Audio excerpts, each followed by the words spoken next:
Gigantes Podcast. Baloncesto hablado. You're up 2-0. What's the story? Are you not happy, or you're only half happy, or Still to be happy about. you're up 2-0? Job's not finished. Job finished? I don't think so. LeBron James with no regard for human life. Anything possible. ¿De qué se puede hablar en la NBA cuando no hay NBA? Estábamos hablando en los últimos días Sergio Rabinal y yo un poquito de qué podíamos hablar en estos capítulos de NBA House, y la verdad que me pasaste, Sergio, una lista muy interesante de temas. Hoy vamos a tocar uno de un hombre que es prácticamente un alienígena y ha venido a revolucionar la liga y del que se esperan cosas enormes en los próximos años. Y como te decía antes, me parece un tema muy interesante, tanto de por sí, porque es interesante de comentar, como un tema interesante para la gente, porque todo el mundo tiene a Víctor Wembanyama en su boca. Totalmente, muy buenas, Nacho. Otro episodio que hacemos aquí ya en Gigantes Podcast, en NBA House. La verdad es que el hecho de construir, que es el tema que vertebra este episodio de hoy, construir alrededor de Víctor Wembanyama, yo lo veo al mismo tiempo muy fácil y realmente muy complicado. Y esto tú y yo nos lo hemos planteado muchas veces con el tema de LeBron, con el tema de Giannis, si te acuerdas, con el tema de Luka Doncic. Y al final hay tantísimas posibilidades que dices, bueno, ¿con cuál de todas me tengo que quedar? Sí, es complicado, ¿no? Porque además luego, es lo que yo digo siempre, ¿no? Me gusta repetirlo, pero es que es verdad, no es como construir un equipo en el 2K, ¿no? Luego van surgiendo muchas situaciones que los equipos tienen que saber gestionar. Luego también entran factores como, por ejemplo, Sergio, que esto de momento en San Antonio no se ha dado, pero si tú eres un ejecutivo que a lo mejor está en su último año de contrato, viene de un par de años difíciles, a lo mejor vas a hacer movimientos complicados, no tanto pensando en el bien del equipo, sino en conservar tu puesto de trabajo durante los próximos meses, ¿no? Entonces, luego no es solo simplemente qué traspaso haces, sino el timing, los salarios que entran, el nuevo CBA, que también supone un cambio completo para el juego. Entonces, son muchos factores, no simplemente qué tipo de jugador necesitas al lado de Víctor Wembanyama, que por supuesto, y es una cuestión que, de nuevo mencionando este CBA que ya está en acción, va a hacer que los equipos tengan que ser mucho más cuidadosos con los pasos que dan. Mira, uno de los puntos fundamentales con estos San Antonio Spurs, o el hecho de que Wemby haya acabado en San Antonio, es que es una franquicia, yo creo que con los pies bastante en el suelo, que pese a tener un jugador completamente diferencial como es Wemby, que no sabemos realmente en qué acabará convirtiéndose, si será una super mega estrella, si tendrá problemas físicos o su carrera será más o menos larga, pero bueno, en definitiva, este primer año lo que nos invita a pensar es a lo grande, en un jugador único, en un perfil que todavía no habíamos visto a este nivel, tanto a nivel ofensivo como a nivel defensivo, y yo creo que haber recalado en unos San Antonio Spurs que han sido, yo creo que el sinónimo de una franquicia coherente, con una cultura definida, con unos patrones muy claros y que tienen, yo creo que toda la calma del mundo y toda la paciencia para poder hacerlo, es el mejor aliado. Y a pesar de que se hayan producido cambios en la gerencia en los últimos años, considero que están en buen camino, y ahí queda esa apuesta en cierta medida por, bueno, vamos a ver qué tal funciona Jeremy Sochan como base. No ha terminado de cuajar, pero sí que han dado pistas este último curso de que Trey Jones junto a Víctor Wembanyama es un perfil que encaja bastante bien. Y si quieres, yo creo que podemos empezar, y tengo una pregunta, mejor dicho, para ti, que es, vale, Venga. Víctor Wembanyama, ¿en qué posición juega? Porque creo que a partir de esta pregunta podemos desarrollar casi todo el episodio. Claro, es que volvemos a lo mismo, ¿no? Creo que en el baloncesto FIBA/Europa sí que seguimos conservando más y tiene sentido las posiciones de 1, 2, 3, 4, 5, pero es lo que llevamos hablando ya desde hace años, que en el baloncesto NBA todo esto ha cambiado mucho al rol que tú desempeñas, ¿no? Entonces, para mí la cuestión con Wembanyama ya no es tanto en qué posición juega él, sino que los San Antonio Spurs sean capaces de jugar de diferentes maneras con Wembanyama, ¿no? Que es precisamente lo que te permite este jugador. Totalmente. A ver, yo sí que en cierta medida tengo más o menos claro en qué posición del campo no le pondría. Por ejemplo, para mí no es un manejador. Para mí no puede ser un point guard, no puede ser un escolta, no puede ser alguien en el que depositas todas las esperanzas de un equipo a nivel ofensivo. Porque por muy habilidoso que sea, o por mucho que pueda crecer en ese sentido, yo creo que hay que tener los pies en el suelo. No sé cómo lo ves tú, pero para mí es más incluso, y aquí podemos abrir un debate bastante interesante y largo, de si es un forward, entendí, un 3-4, o es más un pivot híbrido, un falso 5, por decirlo de alguna manera, un jugador que te puede integrar a esa posición, pero que al mismo tiempo se abre, que es, yo creo que esa definición de lo que creíamos que podía haber sido en su momento Giannis Antetokounmpo o Kristaps Porzingis, ese unicornio. Pero para mí, yo lo he dicho casi desde el principio que lo vi en el Asbel hace unos cuantos años, que no era un interior, es que es un alero moderno, pero es un alero de 2.24. Creo que pide 2.24, vamos. Ahí coincido mucho contigo porque al final tú le ves jugar y no es un jugador, digamos, no es un Anthony Davis en el sentido de le vas a dar el balón al poste o el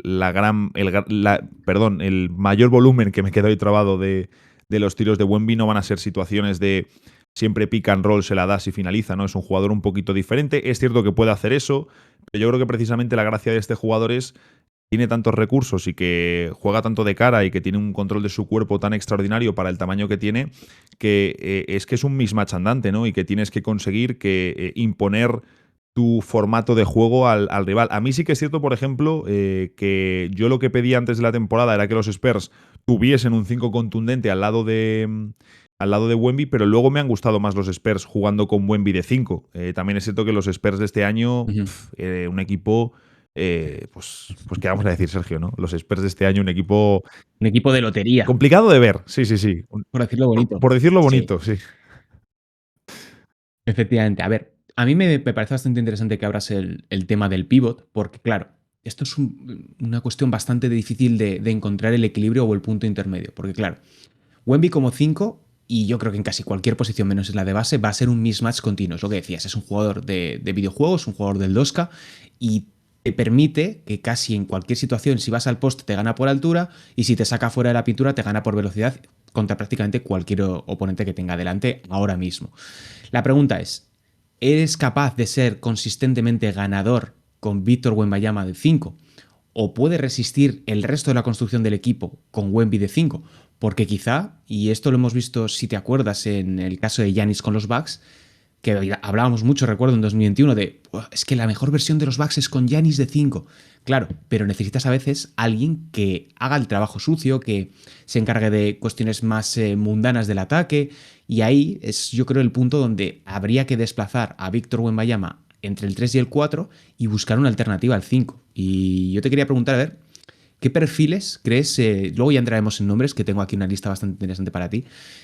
¿Qué perfiles de interior, de 5, de center, podrían encajar mejor junto a Victor Wembanyama?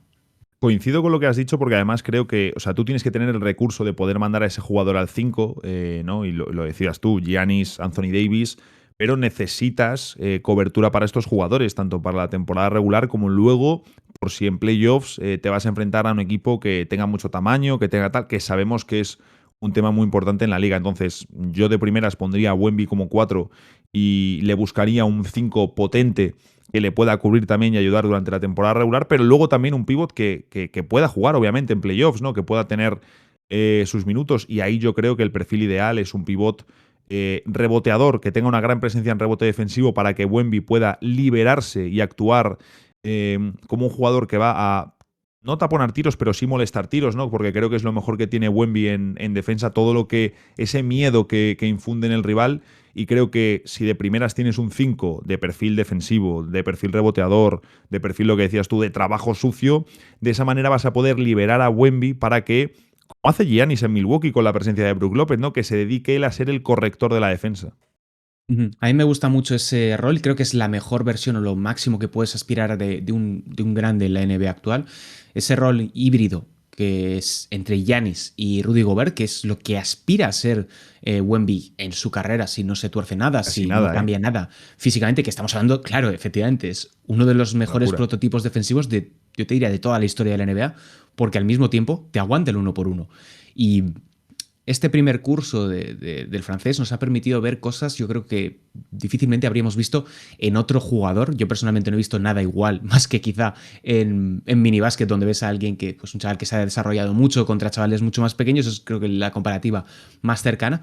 Pero claro, me gusta el tema del percutor, es decir, un jugador que sea, digamos, solamente ejecutor, pero claro, para construir un equipo en la NBA a día de hoy, para mí sí que tienes que tener un interior que haga algo más, porque si no, sobre todo tal como está compuesta los San Antonio Spurs ahora mismo, que no sabemos lo que realmente va a ocurrir en los próximos años, pero por hacer un poquito de básquet ficción, yo creo que necesitas un interior un poquito más productivo, un jugador que tenga algo de creatividad, algo de chispa, pero claro, yo no sé cómo lo ves. Yo intuyendo un poco, creo que me vas a decir que te gustan mucho más los rim runners, los Daniel Gafford, los jugadores de este estilo, que ir para juntar con Wemby, quiero decir, que irte a perfiles mucho más, ¿cómo decirlo?, exóticos en la NBA. Sí, yo priorizaría el perfil tosco, defensivo, animal. Y sí que trataría de tener la opción de un tío, sobre todo para mandar a Wemby al 5, pero bueno, o ir cambiándoles, donde sí que tengas un interior que te abra la cancha, que pueda ser un jugador que a lo mejor tenga un poco más de toque de pase, pero eso sí que a lo mejor lo tendría como, por ejemplo, si fichases a Darío Saric ahora mismo, ¿no? En plan, como un recurso de 15 minutos por partido o algo así más secundario, y sí invertir más dineros en un 5 de tamaño, porque al final sí que en la NBA actual, que llevamos unos años, ¿no?, de los Warriors e incluso Miami Heat del Big Three, ya veíamos esa llegada del small ball, pero es que precisamente lo que buscamos ahora es no renunciar a esa versatilidad, manteniendo un tamaño enorme, ¿no? Entonces, si tú puedes darle un 5 protector a Wembanyama, yo creo que es un poco, Sergio, salvando las distancias, lo que hicieron los Lakers con Anthony Davis en 2020, ¿no? Que es, tú luego tienes a Markieff Morris en el banquillo, le fichamos a mitad de temporada y si necesitamos un 4 tirador para 15 minutos, le sacamos en playoffs y nos funciona, pero nuestra carta principal es tener siempre a Anthony Davis cubierto, que eso nos va a dar más a nivel defensivo. Bueno, es que vaya equipazo a nivel interior que tenían esos Lakers con Javale McGee y con Dwight Howard. ¿Estaba Javale McGee también ya por esa época o me lo estoy inventando? Sí, no. De hecho, era McGee el titular de temporada regular, ¿no? Luego en playoffs sí que pasaron, si no me equivoco, al small ball, salvo en la ronda contra Denver, que ahí fue cuando entró Howard para darle cariñitos al Joker. Bueno, yo aquí me había hecho una lista de jugadores que creo que pueden encajar. A mí te voy a decir ya cuál es mi favorito para empezar, que es lo contrario. Tengo yo de lo uno, que tú planteas. A ver. Qué pena. Te iba a decir, me encantaría que coincidiésemos. Qué pena. No, a ver, aquí insistimos, estamos haciendo el equipo perfecto. O sea, el ideal de baloncesto para nuestra forma de ver de cómo construir un equipo alrededor de Víctor Wembanyama. Y mi pívot ideal en ese sentido sería Bam Adebayo. ¿Por qué? Porque integra esa versatilidad defensiva que vas a necesitar teniendo a Víctor Wembanyama como tu jugador de referencia. Y al mismo tiempo te libera muchísimos espacios porque aunque no tiene triple, por mucho que estos últimos años haya empezado a tirar de 3, sí que tiene esa capacidad de jugar fuera del aro, de buscar los manos a manos, que ha sido tan crucial en estos últimos años en Miami Heat. Y claro, es que a nivel ofensivo tiene muchísimos más recursos. Y he de decir que me gustaría ver a Wemby con un pivot bajito, no un pivot gigantesco que tenga una gran altura, sino alguien como mucho más híbrido, mucho más manejable, que le permita mantener esa versatilidad al equipo. Hombre, juntar a Adebayo y a Wembanyama sería destructor para el resto, porque yo sigo pensando que Adebayo, aunque ha ganado mucha reputación, sigue siendo uno de las estrellas infravaloradas de la liga por impacto, por su rendimiento en playoffs, por lo que da en ambos lados de la cancha. Claro, yo aquí debo decir que no había hecho tanto básquet ficción y sí que había pensado... Yo he ido puro básquet ficción, vale. O sea, aquí no, me quito la careta completamente. Yo sí que me había apuntado un nombre que no creo que... Hombre, por poder lo pueden adquirir porque tienen el espacio salarial y se supone que va a haber mucho interés en él, pero, y a mí me parece realista y es del perfil que te comentaba, creo que les pegaría mucho una Isaiah Hartenstein al lado de Wembanyama. A mí me gustaría mucho ver a un jugador como el alemán al lado de Wemby. Creo que precisamente te daría eso, ¿no? Además, un tío, Hartenstein me gusta porque siendo un perfil de estos que estábamos hablando, ¿no? Bloqueador, continuador y demás, sí que tiene el punto de que me gusta cómo lee el juego, algún pase que le vemos que da, que lo hace bastante bien, se mueve bien sin balón, entonces me gusta bastante dentro de este perfil y te garantiza un rebote como pocos pivots en toda la liga. Entonces, a mí es un jugador que, oye, pues en función de la serie le sacamos más o menos tal, pero al lado de Wemby me parecería un fichajón para los Spurs. Claro, poniendo los pies en la tierra es un fichaje que es realizable, aunque ya sabemos más o menos que parece que va a ir a Oklahoma City Thunder. Pero bueno, a mí no me disgusta. Me parece un perfil demasiado bajo quizá, aunque sí que es una buena, digamos, una buena manera de empezar. Claro, yo aquí te traigo otros jugadores, que además hay uno que sé que te va a gustar. Dame más que ficción. Claro, es que partiendo ya de que esto es el 2K, es más sencillo todo. Yo te he traído a Wendell Carter Jr., que es un jugador que puede abrir No, la cancha. no me parece irreal, sabiendo que Claro. Orlando le medio tiene en el mercado. Ese me parece un nombre que no es descartable y con el salario Exacto. que tiene y todo. Sí, sí. El otro sí que es basket ficción porque supondría que estuviese sano, que es Robert Williams, tercero, que es un jugador, yo creo Claro. que perfecto por el hecho de que es un defensor brutal a nivel individual, un jugador que puede ir por encima del aro, alguien que te puede defender las ayudas a un nivel increíble. Recordemos esos Boston Celtics de 2022, pero claro, es que el pobre hombre tiene unas rodillas de cristal y es más complicado. Y el último que te traigo es Nicholas Claxton, que aunque no tiene triple, es uno de los jugadores que mayor porcentaje de acierto ha tenido en aro y pintura. Ha promediado este año un 72% de acierto, siendo uno de los más prolíficos en ese sentido. O sea, estamos hablando, yo creo que un perfil bastante más en lo que ibas tú encaminado, aunque, claro, podemos debatir un poco sobre el de Wendell Carter Jr., que me parece un nombre muy a tener en cuenta, y hablabas antes de Adebayo, que es infravalorado. Lo de Carter Jr. yo creo que es que ya no tiene ni nombre, lo poco que se le tiene en valor a ese jugador. A mí me sorprende muchísimo y sobre todo lo vimos en los playoffs contra Orlando, que realmente cambió mucho para los Magic el hecho de sacarle a él como titular, porque al final es un pivot que no va a ser nunca un defensor del año, pero sí que es un jugador que puede dar un gran rendimiento defensivo y que te abre la cancha. Entonces, simplemente con esos dos elementos es que ya tienes a un jugador de mucho valor para poner al lado de tus referencias, ¿no? Entonces, sí que Wendell Carter Jr., precisamente por ese combo, sería muy, muy interesante lo que decías tú antes, ¿no? De encontrar un jugador que le pueda quitar trabajo sucio a Wemby, ¿no? Eso es muy importante, que le pueda ayudar y reforzar en ese área. Y Robert Williams, ¿no? Esos dos jugadores, además porque son opciones realistas, ¿no? Son opciones que tienen sentido por salario, por valor de mercado, por todo. Serían opciones. Además, Robert Williams, si no me equivoco, tiene un contrato bastante bajo. Sería una opción. Muy bajito, Cualquiera de los dos, muy claro. bajito. Ahí sabemos que Time Lord, es que el pobre está roto, pero como jugador, una maravilla. A mí, ya te digo, creo que los estamos enfocando como muy hacia un interior muy claro, que pueda jugar con la bola, que pueda defender a un alto nivel, pero no estamos grabando esto martes, antes del draft, no sabemos qué va a ocurrir, pueden pasar un montón de traspasos, y hay un nombre que se ha puesto estos últimos días encima de la mesa, que lo ponía Mark Stein, que era el de Alexander Sarr, que es el jugador del Perth Wildcats, que juega en el Real Madrid hasta la cadete y después en overtime, y que está proyectado para ser entre el número 1 y el número 2 de esta edición del draft.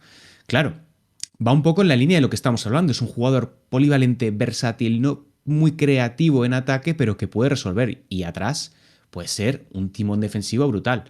La cuestión, tú eres, vamos a poner San Antonio Spurs, ¿cuánto estarías dispuesto a poner encima de la mesa para juntar a estos dos pedazos de gigantes en tu equipo? Mira, gigantes, nos viene muy bien tirado el término, para apuntalar casi ya tu rotación a 5 o 6 años vista. Fíjate que te voy a decir que tengo mis dudas. Tengo mis dudas porque al final Sarr te va a demandar hacer ese traspaso, que vas a tener que subir algunas selecciones, y creo que San Antonio a nivel general, cuando al final aquí hablamos de nombres, ¿no? Por ejemplo, que luego vamos a hablarlo también, ¿no? Pero puesto de base, que se ha hablado de Trae Young o de Darius Garland, creo que San Antonio al final lo que tiene que ser es muy inteligente en el dibujo general. Y tenemos que entender que la liga ha cambiado, que con el nuevo CBA es diferente, y creo que San Antonio, si tiene que elegir un camino, por ejemplo, pensando en estrellas enormes de la NBA en la actualidad, en cómo les han construido a su alrededor, tenemos, por ejemplo, la opción de Dallas Mavericks con Luka Doncic y la opción de Oklahoma City Thunder con Shai Gilgeous-Alexander. Sí, sabemos quién viene de jugar las finales de la NBA, pero yo creo que cualquiera nos quedaríamos con Oklahoma de cara a futuro, por los activos que tienes, por el espacio que tienes, por los jóvenes que tienes, ¿no? Dallas en su día hizo la apuesta de Porzingis, sacrificando salarios, sacrificando activos en un movimiento arriesgado, pero que esperaban que funcionase, y les salió mal. La cosa con San Antonio y con Wembanyama es que yo creo que tienen que ser muy inteligentes en los pasos que dan y tratar de replicar un poco el modelo de Oklahoma, Sergio, que al final ellos, con todas las rondas que tienen, también lo han ido un poco replicando. Es uno de los equipos San Antonio que más rondas tiene hasta el año 2030, ¿no? Por lo tanto, yo creo que el dibujo general tiene que ser un poquito a la inteligente, ¿no? Y hacer, por ejemplo, movimientos, por recordar uno muy conocido, ¿no? Cuando los Boston Celtics traspasan ese pick 1 del draft a Philadelphia 76ers para bajar ellos al 3 y hacerse con Tatum. Pues si hay un jugador les llama la atención y que a lo mejor está proyectado para el 6-7, creo que serían inteligentes en hacer un trade down, recolectar activos y de paso ese jugador joven que vas a meter, ese rookie que vas a meter, según baje posiciones, está cobrando menos, ¿no? Cada año. Entonces, creo que San Antonio tiene que ser muy, muy inteligente en los próximos pasos, incluido de este mismo draft, a quién eligen y en dónde le eligen. Estoy bastante de acuerdo con tu argumentación, no cabría ningún tipo de duda, pero no con el fondo, porque para mí sí que me parece un jugador que les puede venir muy bien. Lo que he estado viendo de Alexander Sarr estos últimos años, porque es que el hecho de que jugase en el Real Madrid me lo tuve que comer cuando jugué el Campeonato de España Cadete del 2021, es un jugador brutal, tiene sus limitaciones, como es lógico, tiene sus puntos débiles, pero me parece un jugador para el nivel que tiene esta clase bastante óptimo. Y aunque ya sabemos que puede afectar mucho a la carrera de un jugador el ser elegido en una posición más alta o más baja por la cuestión de las expectativas, sí que es cierto que me parece que es el momento. Decías el tema de Oklahoma. Para mí no es comparable, aunque sí que entiendo el fondo de lo que planteas, de que tienes que construir el proyecto como muy a largo plazo. Claro, el tema de Dallas y Oklahoma es que construyen alrededor de un base. Wembanyama no es un base. Wembanyama te plantea escenarios completamente inéditos. O sea, casi es más parecido a lo que tuvieron que hacer los Sixers con Joel Embiid. Y tampoco, porque tenían a Ben Simmons, tenían a Markelle Fultz y al propio Joel Embiid, que lo que estamos viendo ahora mismo. Por eso yo creo que es tan complicado plantearse o saber cuál es el camino correcto con estos San Antonio Spurs con Wemby. Por cierto, San Antonio, que va a tener, si no me equivoco, 21 millones de espacio salarial este verano, que le debería dar para firmar un buen agente libre, sobrepagando o sin sobrepagar, es decir, hacer una gran apuesta a futuro, porque creo que están en ese momento de decir, vale, vamos a darle, me lo invento, 20 millones por temporada a este alero o a este base que nos permita poder elevar, sobre todo, el suelo competitivo del equipo, que creo que muchas veces se deja de lado, y es una de las cuestiones más importantes y más fundamentales cuando quieres ser un equipo ganador a futuro. No solamente acumular activos de draft, acumular jugadores que tengan potencial, sino ser competitivo desde el primer momento. Lo que han hecho, por ejemplo, Houston Rockets este año. Mi duda con Sarr, y aquí seguro que tú lo puedes responder mejor, es, por un lado, que me lo planteabas tú mismo, ¿hasta qué punto quieres gastar activos o qué activos estás dispuesto a gastar? Bueno, también, si no me confundo, se habló incluso de un potencial traspaso del pick 1 de Atlanta a San Antonio, involucrando las selecciones 4 y 8, ¿no? Por lo tanto, opciones hay ahí. Claro. Claro, y ahí depende, ¿no? Porque a lo mejor San Antonio dice, oye, pues preferimos incorporar a un muy buen rookie o a un rookie con el pick 2 que a dos novatos con el pick 4 y el pick 8, ¿no? Porque al final, de los 10 jugadores que más minutos han tenido en San Antonio en la primera temporada de Wembanyama, 8 tienen 24 años o menos, ¿no? Entonces esto te habla muy a las claras de la inexperiencia y de la juventud que hay en el roster. ¿Te interesa estar todos los años añadiendo 2-3 novatos? No es lo normal y no suele salir bien, ¿no? Entonces, pues oye, pues puede tener sentido también si te encaja a nivel salarial, porque al igual que decía antes, bueno, es que si tienes un pick 2 te va a cobrar más que un pick 4. Bueno, a lo mejor un pick 2, más o menos de antes, te cobra menos que el 4 y el 8 juntos, ¿no? Entonces, ahí también que te cuadren las cifras. Pero ¿hasta qué punto apostar por Sarr, teniendo un jugador como Jeremy Sochan, que es cierto que a nivel ofensivo todavía tenemos que descubrir qué termina siendo? A mí sí que me gusta, y a nivel defensivo quiero ver qué termina siendo. ¿Hasta qué punto meter, por ejemplo, a Sarr no podría tapar la progresión de Sochan? Que yo creo que es un jugador, lo decías tú antes, con lo del puesto de base a principio de temporada no le vino bien y tal. Pero a mí sí que es un jugador que, como 4 al lado de Wemby, para tramos me gusta. La cosa es, ¿ves a Sochan como un fit a largo plazo con Wemby? Esa es la verdadera pregunta para saber si San Antonio tiene que buscar o no a Sarr u otro interior. A mí me parece un jugador que sería fundamental en un contexto ganador. Es decir, es un jugador que en el momento en el que San Antonio o el equipo que le tenga en plantilla consiga ser competitivo, marcará la diferencia. Hasta entonces es como, digamos, un lujo que tú tienes en plantilla, pero que todavía no le puedes sacar todo el rendimiento que querías. Con Sarr, y me pasa un poco con Klingan, que es el otro gran interior de esta clase en principio, porque no sabemos muy bien cómo se van a desarrollar el resto de prospects. Me parece que es una apuesta muy arriesgada dentro de las opciones que tienes, pero claro, cuando estás en este tipo de momentos como es San Antonio, donde tienes casi un lienzo en blanco y a Wembanyama de pintor, pues tienes ese impulso de arriesgarte. Y creo que también, y si quieres ya entramos en otro de los bloques importantes de esta construcción alrededor de Wemby, es, vale, ¿qué primarías tú? un base director o un manejador, llámese del estilo Luka, digo del estilo, no Luka Doncic, del estilo Luka, o un alero que pueda ser más del corte Jason Tatum, alguien que es resolutivo y que me pueda aportar puntos, mientras Wembanyama es pues un poco el que va flotando por la cancha. Pues aquí yo he tenido bastante debate de darle vueltas y demás, porque obviamente Wembanyama necesita un gran pasador. Un gran pasador, ojo, que no un point guard o un manejador que sea de los 5 mejores de la liga, ¿no? Él necesita un gran pasador. Luego tendremos que ver exactamente qué jugador es para poder tener muchos minutos en playoffs. Pero Trey Jones, sin ser ninguna maravilla, yo creo que ha hecho un buen trabajo conectando con Wemby. Creo que San Antonio, salvo que le quiera meter en otro movimiento porque no es tampoco un gran jugador, tiene una buena opción ahí como base suplente y algún jugador más por ahí que anda, pero Trey Jones me gusta por ser un perfil facilitador, creo que encaja con Wemby. Entonces tú realmente, si metes un gran base, pues a lo mejor no te queda, digamos, la pareja más dominante, pensando por ejemplo en un Trae Young, ¿no? Que es un nombre que se ha hablado mucho, ¿no? Es una opción que no me convence. Entonces a lo mejor puede existir la opción de decir, oye, yo puedo meter a lo mejor un gran pasador, se me ocurre Rajon Rondo en la época de Pelicans, ya ha pasado mi prime, ya no soy el base de los Boston Celtics, ya no soy incluso un candidato a MVP para ser de aquel prime que tuvo Rondo en su día. Sigo siendo un gran jugador y en playoffs doy la cara y soy uno de los mejores pasadores de la liga. Me gustaría ver una opción así al lado de Wembanyama, y sí que creo que un alero grande, de tamaño, que sea un jugador de calibre All-Star, que pueda bajar al 4 para meter a Wemby al 5, pero que pueda jugar en el 3 también con Wemby al 4 y con otro pivot, creo que sería la verdadera llave para destapar los formatos dominantes con Wemby. A mí me parece lo más importante ahora mismo el hecho de poder tener, en el caso de San Antonio, un base que sea director. Lo decías, llámese Trey Jones, que para mí Trey Jones sería un magnífico base suplente para este contexto de San Antonio, o sea, alguien en quien depositas, digamos, una gran cantidad de tu espacio salarial. Ahí vamos a ver un poco qué es las opciones del mercado que tienen, porque yo creo que si tienes que gastarte dinero en algún punto en la NBA actual, es sin duda el puesto de base. O sea, el puesto de base es el aspecto más crucial, es de lo que siempre se dice de que tienes que tener siempre un pivot y un base para empezar a construir tu futuro. Y la historia demuestra que más o menos tienden a ir por ahí los tiros. Claro, ¿qué opciones de mercado hay?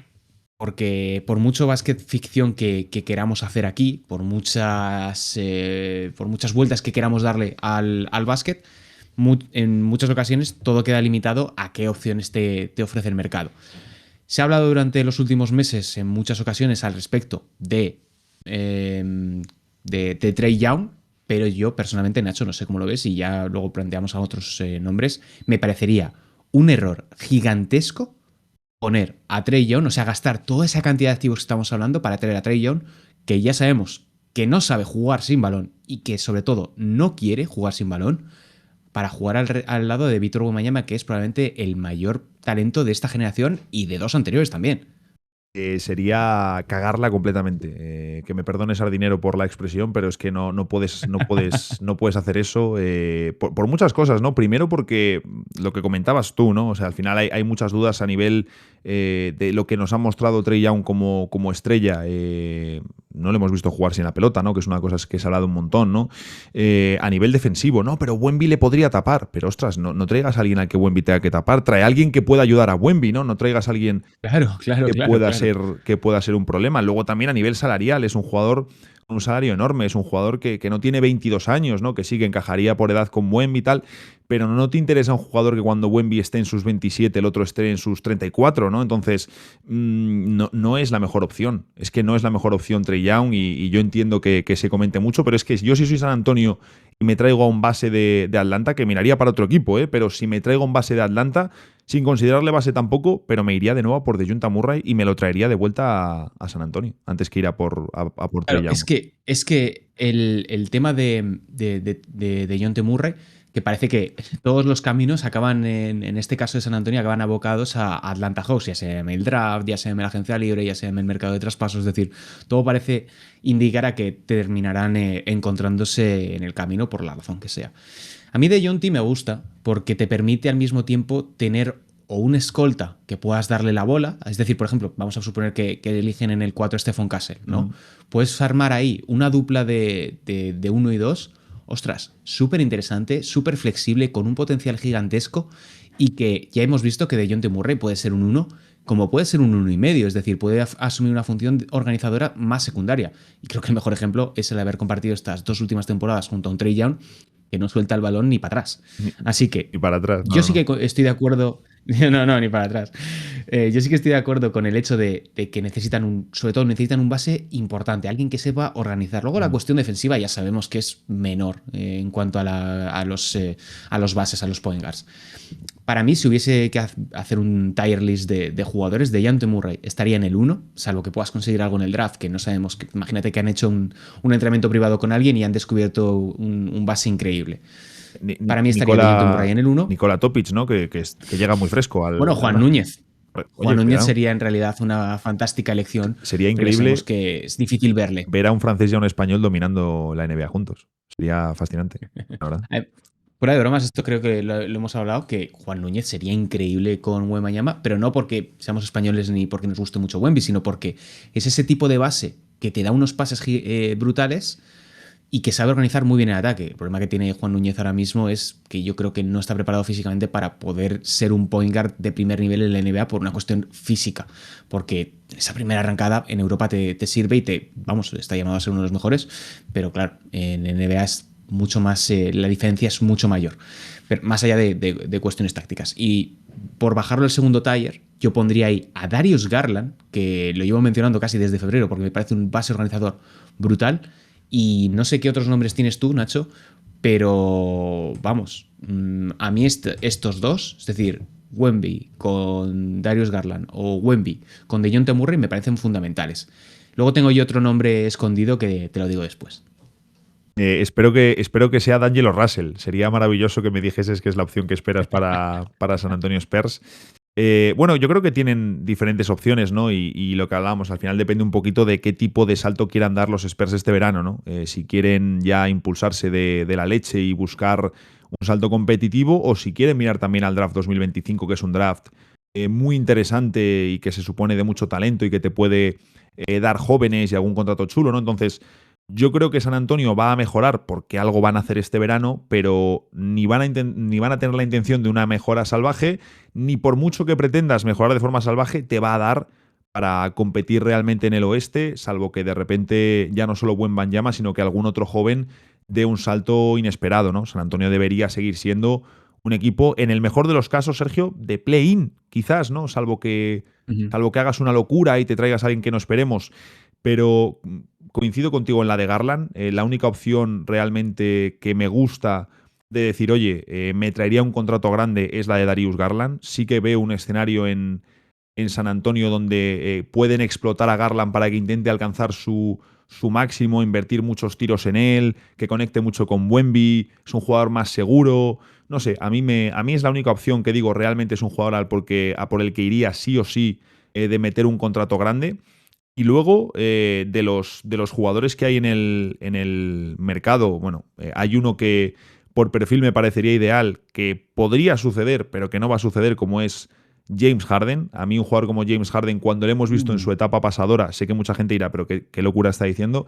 James Harden cuando... Bueno, ojo, porque con el espacio salarial que tienen no es una apuesta nada descabellada, Claro, por eso te digo, o sea, por cuadrar, podría cuadrar, pero yo entiendo que, bueno, pues a lo mejor podría ser un fichaje para un año, para 2 años, algo así, pero Harden, a mí el Harden que más me ha gustado siempre ha sido el Harden pasador de la primera etapa de D'Antoni en Houston. Esa era la versión que yo más he disfrutado de la barba y creo que uno de los mejores jugadores que hemos visto en todo el siglo a nivel ofensivo, incluso de la historia.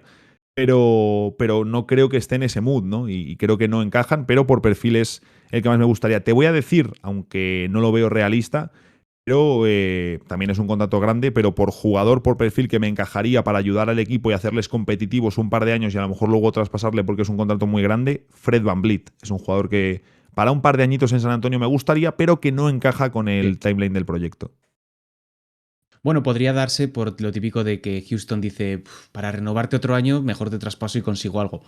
No me desagrada, pero estamos hablando de ese subir un nivel muy alto y muy de vez que quizá no es lo que comentábamos al principio, que quizá no es lo que necesita ahora mismo San Antonio Spurs. Y aquí te traigo un nombre que este sí es básquet ficción, pero no porque no vayan a encajar o porque salarialmente sea complicado, sino porque la otra parte yo creo que todavía no está preparado para asumir esa decisión, que es Cade Cunningham. Cade Cunningham me parece un jugador que por el hecho de estar en la peor franquicia de la última década de la NBA, como son los Detroit Pistons, se le está teniendo, o su progresión, mejor dicho, está pasando muy desapercibido. Estamos hablando de un jugador que ha sido uno de los mayores productores de puntos tras asistencia de toda la temporada, en un equipo que, vamos a decirlo claro y alto, ha sido muy malo. En términos objetivos, ha sido un equipo malísimo, uno de los peores de todos estos últimos años, tanto a nivel de plantilla como a nivel de resultados, porque pueden darse circunstancias opuestas y acabar en el mismo punto. Pero para mí, Cade Cunningham me parece el jugador que mejor encajaría de todos estos que estamos mencionando por edad, por proyecto, por salario, porque en principio le tendrían que renovar este verano ya los Detroit Pistons, le deberían ofrecer el contrato máximo, porque yo creo que lo merece y porque por circunstancias te ves obligado a ello. Cade Cunningham, imagínate un bloqueo directo de Cade que mide cerca de 2 metros, que tiene una habilidad para jugar con las dos manos, para levantarse en media distancia y poner el balón en las esquinas, entre Cade Cunningham y Víctor Wembanyama. Es que sería increíble. Sería sueño húmedo porque además ahí sí que te encaja, ¿no? A nivel de todo, ¿no? Tienes el manejador grande de tamaño, que es el perfil ideal para el baloncesto hoy en día, al lado de Wembanyama, que es el alienígena y el espécimen único, ¿no? En su especie. Entonces, sería maravilloso. Si nos pusiésemos en ese escenario, ¿vale? Siendo los Pistons como son, ¿qué necesitaría entregar San Antonio a Detroit? Sabiendo que es prácticamente imposible que Detroit acepte esto. Pero imagínate en el escenario en el que, bueno, al final ha llegado un general manager nuevo a los Pistons, Ryan Langdon, que se ha cargado a Monty Williams, dejando la mayor indemnización de la historia de la NBA para un entrenador. ¿Qué necesitaría dar? Imagínate que Langdon dice, no le quiero meter el máximo a Cunningham, vamos a aprovechar para hacer un splash. ¿Qué tendría que dar San Antonio para hacerse con él? Porque entiendo que tendrían que dar muchísimo. Creo, a ver, aquí sabemos que tendría que darle todas las rondas de draft disponibles o al menos un buen lote, aunque bueno, luego sabemos que llega un general manager y traspasa a Alex Caruso por Josh Giddey y no hay ninguna ronda de draft involucrada, así que luego eso nos deja un poquito descolocados. Pero yo creo que deberían darles o bien a Keldon Johnson o Devin Vassell, uno de estos dos, y ahí Devin sí que Vassell, es cierto que debería entrar Jeremy Sochan o el jugador que acaben eligiendo este año en el draft. Para mí este es el momento. Yo he dicho en muchas ocasiones que Cade Cunningham es un jugador que tiene un potencial brutal. Creo que si San Antonio tuviese que jugársela por un jugador joven, por hacer una apuesta, digamos, a futuro, por una figura que te permita desarrollarte, pero que no opaque del todo el progreso de Wembanyama, debería ser él. Luego lo que hablamos, cuestiones salariales, cuestiones de negociaciones, proyecto y momentos de cada uno de los equipos influyen y afectan. Pero bueno, yo creo que ese debería ser el precio, porque al fin y al cabo, por mucho que a mí me guste o por mucho que Detroit Pistons valore muy bien a Cade Cunningham, no ha demostrado nada. No ha conseguido ser ni rookie del año, no ha conseguido ser jugador de mayor progresión, no ha sido All-Star, es decir, está todavía muy lejos de los Scottie Barnes, de los Evan Mobley y todo este tipo de jugadores del draft de 2021. Principal también que pueda jugar con consistencia, ¿no? Que al final es el principal problema de... Bueno, este año ha hecho 61 partidos. Bueno, no, completamente, pero que al final tenemos que poder verle varias temporadas con consistencia, ¿no? Yo creo que eso también le está pensando en su contra Cunningham, ¿no? Por supuesto, lo principal es que están los Pistons, en estos Pistons, pero claro que al final solo le has visto un año más y ha sido el peor año de los Pistons, ¿no? Entonces es complicado. Tengo un nombre que, a ver qué te parece, que sería precisamente, creo que encajaría en ese tipo de, oye, podemos sobrepagarle un par de años, tiene sentido para nosotros y luego incluso puede ser un activo la siguiente temporada, meterle los dineros a Tyus Jones, el hermano de Trey. Podrías tenerle como base titular y oye, ¿por qué no? ¿Qué te parece esta opción? Te gusta mucho, ¿eh? Te gusta mucho Tyus Jones. Yo no termino de confiar en él. Creo que las ocasiones en las que ha tenido la opción de ser un base principal, creo que le ha quedado el puesto muy grande y por muy desastrosos que hayan sido estos Washington Wizards, yo personalmente, yo aquí difiero contigo, no me la jugaría. Pero fíjate, yo te traigo algo que no creo que te sorprenda mucho y es que los Spurs deberían empezar a arriesgar para construir alrededor de Wemby en base a contratos malos. ¿Te acuerdas lo que hicieron los Brooklyn Nets en su momento, cuando todavía estaba Kenny Atkinson y Sean Marks al frente? Que era, asumíamos malos contratos, jugadores, a cambio de también añadir jugadores jóvenes o rondas de draft, para poco a poco ir encontrando nuestra identidad. Y el nombre que te traigo es el de Ben Simmons. Ben Simmons tiene un contrato horrible. Ahora mismo ya es un jugador que solamente habla su nómina antes que él. Sabemos que lleva 2 o 3 temporadas sin jugar prácticamente, desde que es traspasado de los Sixers. Pero claro, cuando lo hemos visto, incluso en estos, creo que fueron 15 partidos que jugó este año con Brooklyn, ha tenido un impacto en ataque y en defensa. ¿Que no mete un triple? No es necesario. Tienes a Víctor Wembanyama y vas a tener a un elenco bastante interesante. Pero claro, si lo consigues incorporar con el contrato que tiene en los 2 últimos años de vínculo, cuando le renueves, le puedes renovar a la baja y vas a tener a un interior suplente para juntar con Wembanyama, que puede ser eso, un ataque y una defensa increíble. Luego ya volvemos a ver lo mismo que decíamos sobre Robert Williams. Tiene que estar sano. Pero ¿qué te parecería? De nuevo, salarios aparte. Bueno, es que en este caso San Antonio saldría ganando porque pagaría Brooklyn Nets para desquitarse de los terrenos. Pero ¿cómo verías ese escenario del francés con el OC? A mí me tengo ganas de ver a Simmons en general. Creo que en Brooklyn, cuando le hemos podido ver, se nota que a nivel atlético es un jugador que lógicamente ha perdido después de unos años muy complicados, tanto física como mentalmente, ¿no? Y creo que eso le quita una gran parte de lo que tiene diferencial como jugador. La cosa es, ¿cómo va a estar Simmons en 2 años? Es que no tenemos ni puñetera idea de si va a poder jugar y sobre todo a qué nivel, ¿no? te va a poder dar. Me parecería una apuesta interesante, sobre todo por la parte que dices de, oye, emular lo que hizo en su día Brooklyn. Equipo que quiera mover un contrato feo, que nos llame y que nos mande activos. Dallas Mavericks quiere mover a Tim Hardaway Jr. Si te acuerdas, Okiti. Claro, Okiti es lo que estuvo haciendo estos últimos años de, ¿quieres mover a este jugador que no hace nada? No te preocupes, ya aparezco yo. Joshua Primo, salió de los Spurs a Oklahoma City, que lo estoy diciendo ahora mismo de memoria, pero seguro también lo hicieron luego con Kevin Porter Jr. O sea, es que estaban a la mínima que saltaba alguien del mercado para aparecer ellos y llevarse el gato al agua para conseguir activos, conseguir jugadores o lo que fuese. Ese es un escenario bastante interesante para construir alrededor de Wembanyama, porque, claro, llevamos hablando aquí todos estos 40 y pico minutos que llevamos de programa sobre jugadores, sobre tal, pero claro, la filosofía y el cómo lo llevas a cabo, para mí me parece muy interesante y creo que va a ser diferencial, porque aquí, si quieres, lo bajamos un poco a la tierra. San Antonio ha sido una de las franquicias más conservadoras en la última década a la hora de hacer intercambios. Sí, además es lo que dices tú, no, es un equipo que no nos acostumbra a hacer movimientos durante la temporada, que si empieza un bloque, lo más normal es que ese bloque terminen juntos la temporada, incluso que no haya traspasos pequeños, y si los hay, que sean de jugadores muy secundarios, ¿no? Por ejemplo, hemos visto lo que ha tardado en salir McDermott, ¿no? De la franquicia. Estuvo cerca de salir el año pasado, este año ha salido un jugador secundario que luego ha tenido muy poquitos minutos con Indiana en playoffs, ¿no? Y también por lesiones. Entonces, realmente San Antonio se mueve muy poco y son de mantener lo que ya tienen.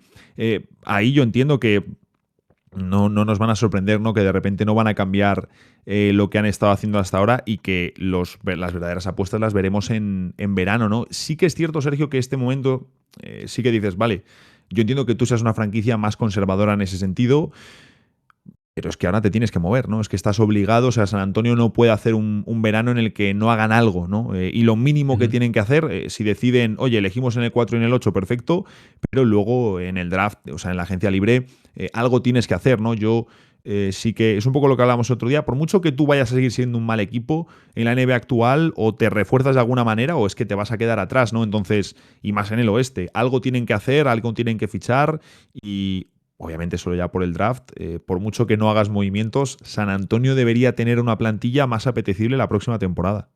Mira, ya si quieres entrar en este cierre ya del programa, te voy a hacer una pregunta. Ya a nivel súper conceptual, más filosófico de si fueses tú el general manager de los Spurs, plantéate la situación que sea después del draft o durante el draft o lo que sea.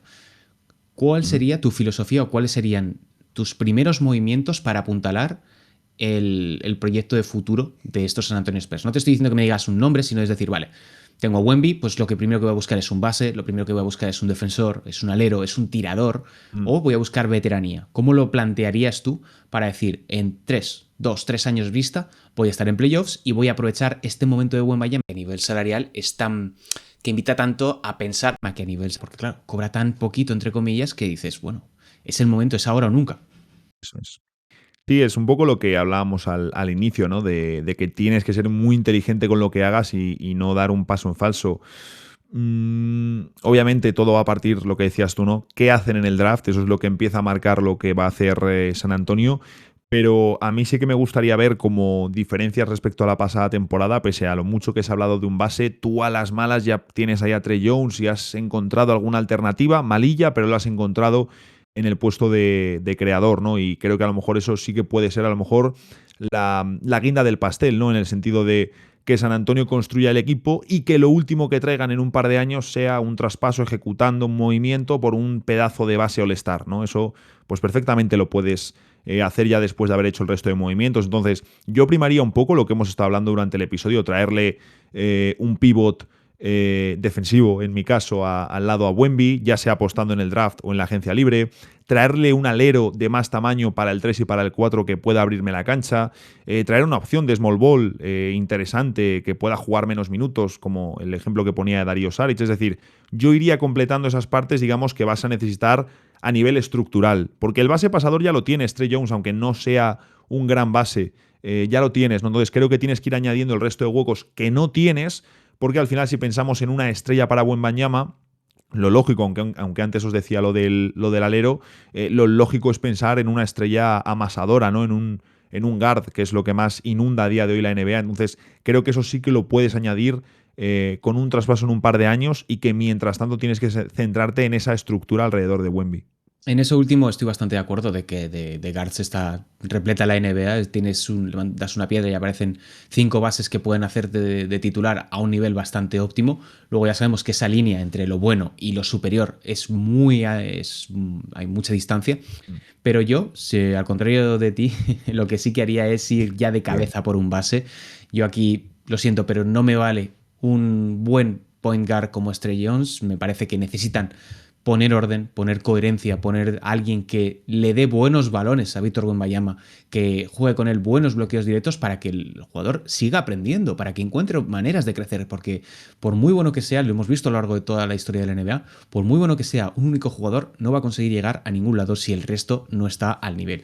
Y luego ya podemos entrar en si Keldon Johnson es nuestro... Bueno, Keldon Johnson y Devin Vassell son nuestros aleros y 3-4 de referencia, o tenemos que buscar otras alternativas. Ahí ya pues se abren diferentes caminos. Pero para mí, y lo dejo bastante claro, es conseguir un base, ya sea agencia libre, ya sea traspaso o a través del draft, y ya después buscar un interior que sea. Ahí sí que estoy de acuerdo contigo de que el mercado te ofrecerá alternativas, el mercado te pondrá en mejores situaciones, pero yo creo que esos son los 2 puntos fundamentales. Luego, veteranía, que no hemos hablado, por ejemplo, de un nombre como Tobias Harris, que podría ser ese jugador que les diese un equilibrio en todas las rotaciones, a pesar de que ya sabemos que no es el santo grial de los jugadores de baloncesto, pero creo que como un titular solvente te puede solucionar y te puede hacer un apaño.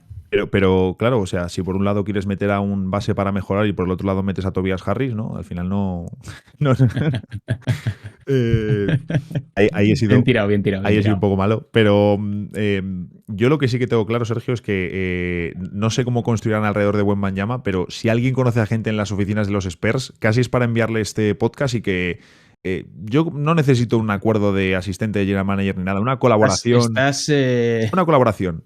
Estás suponiendo que nos hagan marcarnos un JJ Redick, que oye, nos hacemos un podcast y a los 3 episodios ya saltamos a la NBA. Ya hemos visto lo lejos que se puede llegar con los podcasts en este mundo, ¿no? Es cierto que nosotros no partimos de 20 años de carrera de jugador NBA, pero oye, tirando símil, estamos aquí en Gigantes, que es la gran comunidad de baloncesto de España.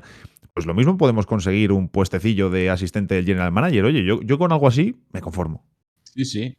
Algo rascaremos en la segunda división uzbeca.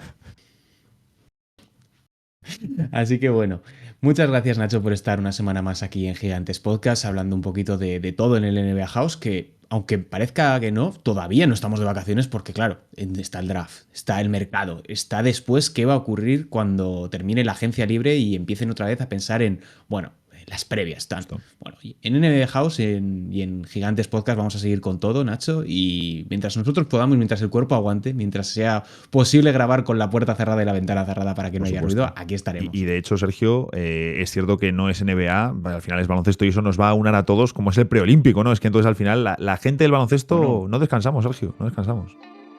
Claro, es que para eso tenemos el Zona de Gigantes, que es nuestro programa de baloncesto europeo, de ACB, de Liga Femenina Endesa y de FIBA, evidentemente. Y luego el Gigantes Daily, que es donde tenemos todo el informativo diario. Y ojo que esta semana se viene entrevista muy de NBA, así que estad atentos. Nos vemos la próxima semana.